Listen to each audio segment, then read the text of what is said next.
Muy buenos días, amados hermanos. En esta mañana continuaremos con el estudio al libro de los Salmos en forma devocional. Repasaremos los últimos tres que hemos compartido y recordemos en resumen lo siguiente. El Salmo 46 es un reconocimiento de Dios y su obrar. El Salmo 47 es un instructivo acerca de cómo y por qué alabar a Dios. Y el Salmo 48 es un recordatorio acerca de quién y cómo es Dios. En esta mañana vamos a compartir el Salmo 49, que lleva como título en nuestras Biblias La insensatez de confiar en las riquezas, al músico principal, Salmo de los hijos de Coré. Quisiera pedirles, queridos hermanos, que antes de continuar con nuestra meditación de esta mañana, se tomen un tiempo para leer completamente este salmo. No simplemente escuchar las palabras expresadas, sino detener la reproducción de este audio y leer detenidamente el salmo compartido. Una vez hecho esto, retomemos nuestro tiempo de escuchar. ¿Listos? Entonces, vamos a leer. Estos 3 segundos de silencio que siguieron a mi pedido anterior fueron propuestos para hacer nuestra pausa de escuchar y activar nuestro modo de lectura completa. Este es un salmo para leer una y otra vez, pertinente como ninguna cosa escrita o dicha, aparte de la Biblia, en este mundo y ante los tiempos que corren.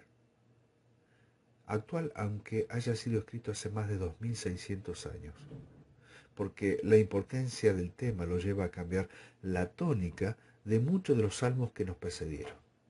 En la mayoría de los salmos vemos al salmista orando o alabando, pero aquí lo vemos predicando. Este fue un salmo escrito para contrastar los caminos de Dios al tratar con los malvados y los justos. Podemos decir que no tiende exactamente a filosofar acerca de la incertidumbre de las riquezas o de la brevedad de la vida, sino que nos da más bien un gran mensaje. No es simplemente una disertación agradable que nos ofrece soportar valientemente todos nuestros sufrimientos y peligros, diciéndonos que la virtud es su propia recompensa y que la justicia triunfará al final. Más exactamente, este salmo nos muestra no solo la vanidad de las riquezas, sino el fin de aquellos que se jactan en ellas. Los primeros 4 versículos de este salmo se podrían traducir en otra versión de la siguiente manera. Oigan bien esto, pueblos y habitantes de todo el mundo. Lo mismo los ricos que los pobres. Lo mismo los poderosos que los humildes. Voy a hablar con sabiduría y expresaré sentimientos profundos. Pondré atención a los refranes y diré mi secreto al son del arpa. Lo que el salmista estaba diciendo en este salmo y también en el siguiente es hacer un llamado a las criaturas de Dios para que oigan, para que lo escuchen, para que lo tomen en cuenta. Dios nos está hablando. Esto mismo se puede ver en el libro de Deuteronomio.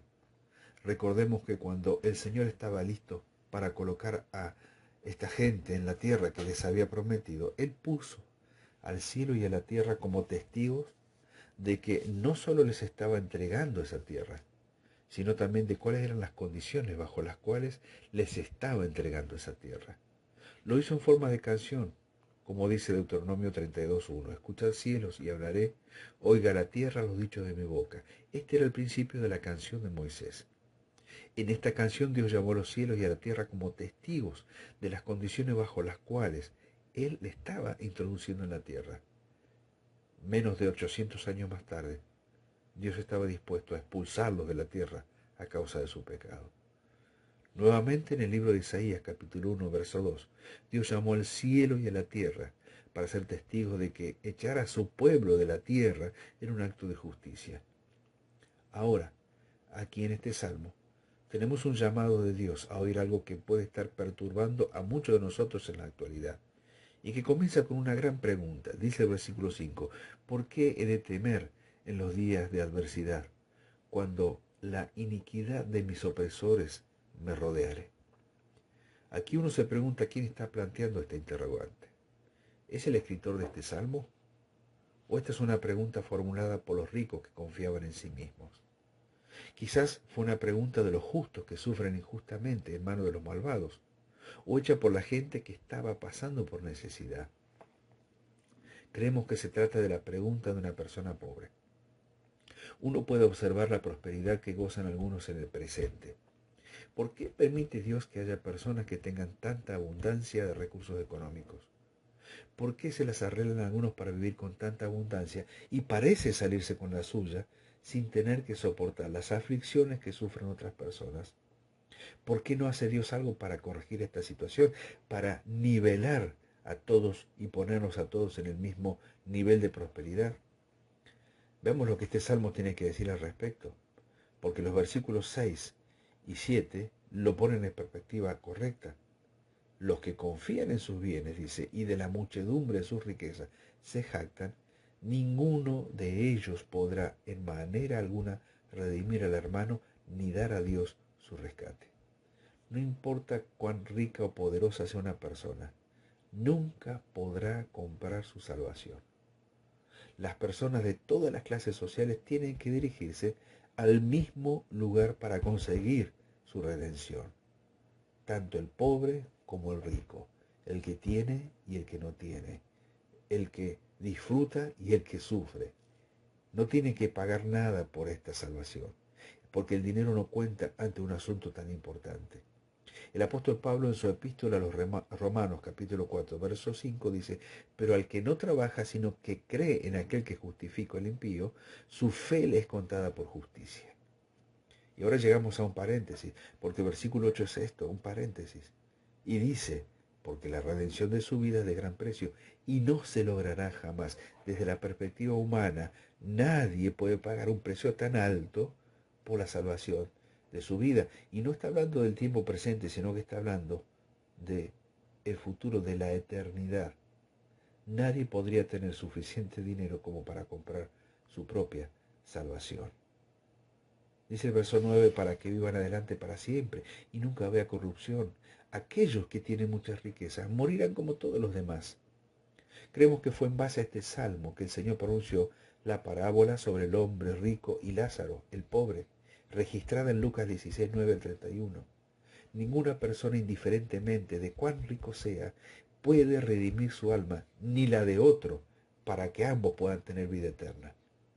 Verso 10 dice: pues verá que aún los sabios mueren, que perecen del mismo modo que el insensato y el necio, y dejan a otros sus riquezas. No importa quién sea usted, estimado oyente, o cuánto dinero tenga o no tenga. Algún día usted tendrá que morir y dejarlo. Usted puede tomar todo lo que tiene, depositar en una caja de seguridad, en una cámara acorazada o aún bajo la tierra. Puede pensar que es suyo y que nadie podrá arrebatárselo. Y tiene razón. Quizás nadie se lo robará. Sin embargo, existe alguien que sí puede quitarlo a usted y a mí de todo eso a lo cual podamos estar aferrados, apartarlo de todas sus riquezas. Y esa persona es el Señor. Un día la muerte llamará a su puerta. Y en ese momento usted quedará tan desnudo como cualquier otra persona. Hay un antiguo dicho que dice: no hay bolsillos en la mortaja. Hace algún tiempo murió una persona muy rica. Sus parientes estaban esperando ansiosamente las noticias de su testamento. Y le preguntaron al abogado del difunto: ¿cuánto dejó? Y él respondió: dejó todo. No se llevó nada con él. Dice el versículo 11: su íntimo pensamiento es que sus casas serán eternas y sus habitaciones para generación y generación. Dan sus nombres a sus tierras. Hay muchas personas que tratan de perpetuar su nombre en cosas materiales, en obras. Quizá usted puede ver en algunos países los nombres de algunos de los personajes más ricos, que están escritos en edificios o placas conmemorativas de su ciudad. Pero debemos decir que eso no hace a los nombres perpetuos. Uno de estos días esos edificios serán destruidos y la memoria colectiva olvidará a tales ciudadanos. Cuántas personas ilustres van perdiendo el brillo de su nombre y de sus obras con el correr de los años, con el correr de los siglos. Dice el versículo 12, mas el hombre no permanecerá en honra, es semejante a las bestias que perecen. Así que aquellos que ostentan elevadas posiciones irán a parar a la tumba y regresarán al polvo como cualquier otra persona. Su camino es locura. Con todo, sus descendientes se complacen en el dicho de ellos. Selah. Como a rebaños que son conducidos al sol, la muerte los pastoreará. Y los rectos se enseñorearán de ellos por la mañana. Se consumirá su buen parecer y el Seol será su morada. Aquí la palabra Seol, traducido sepulcro, se refiere al mundo de los muertos. Los ricos insensatos, como ovejas, son dejados en ese mundo. La traducción literal sería la muerte es su pastor. Pero qué interesante que en contraste con esta afirmación, David dice en el Salmo 23, el Señor es mi pastor y Él es la vida. El apóstol Juan dijo en su primera carta, capítulo 5, verso 12, el que tiene al Hijo tiene la vida. Y está hablando de este verdadero pastor, el que cuida, el que alimenta, el que sostiene. Pero el otro pastor, el pastor falso, es la muerte. Aquí dice que la muerte los pastoreará. Esto es interesante. Un pastor debería alimentar a sus ovejas. Pero aquí tenemos a unos que los está devorando, uno tras otro, tras otro, tras otro. Aquí también dice que se consumirá su buen parecer y el sepulcro será su morada. Una persona puede gastar prácticamente una fortuna en un salón de belleza tratando de mejorar o resaltar su buen aspecto. Pero, estimado oyente, después de un tiempo, en la tumba, tendrá el aspecto inexorable de la muerte, que siempre ofrecerá el mismo aspecto repulsivo. El versículo 15 expresa, pero Dios redimirá mi vida del poder del Seol, porque Él me tomará consigo. Y otra vez la pausa, Selah. Qué buen versículo para detenernos a reflexionar. La palabra Selah aquí nos indica nuevamente una pausa para reflexionar en lo que hemos oído, porque solo Dios puede redimir nuestra alma. Así que el tema importante de nuestra vida en la tierra no es nuestra posición social, cuánto tengo. En un análisis final, cuando uno entra en la eternidad, lo importante es si usted ha sido redimido o no, si usted ha sido perdonado o no, si usted es o no un hijo de Dios por medio de la fe en la obra de Cristo en la cruz. Dice el verso 16, no temas cuando se enriquece alguno, cuando aumenta la gloria de su casa. Algunas personas que poseen grandes riquezas aprovechan el poder para cometer todo tipo de abusos e injusticia. Qué parecido a nuestro tiempo, qué parecido a nuestro país. Y las personas más desfavorecidas y con menos recursos no tienen un trato justo en esta vida.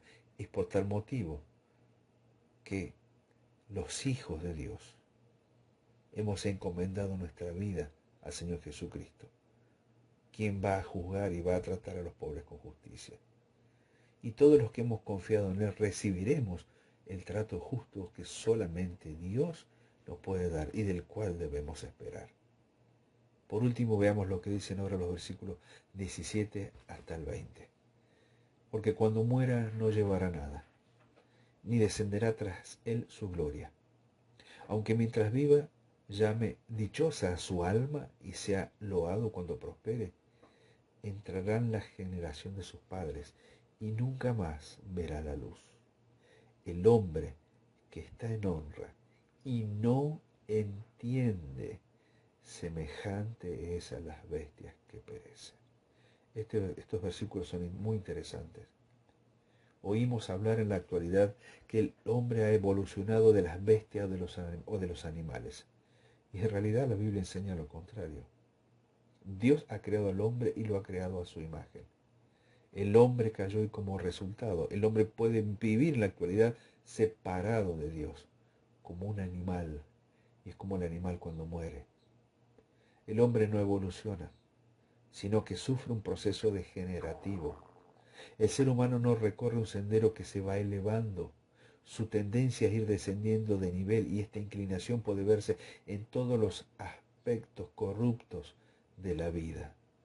Todo lo que vemos a nuestro alrededor que tenga que ver con la vida misma contradice a la evolución, porque nada se eleva por sí mismo.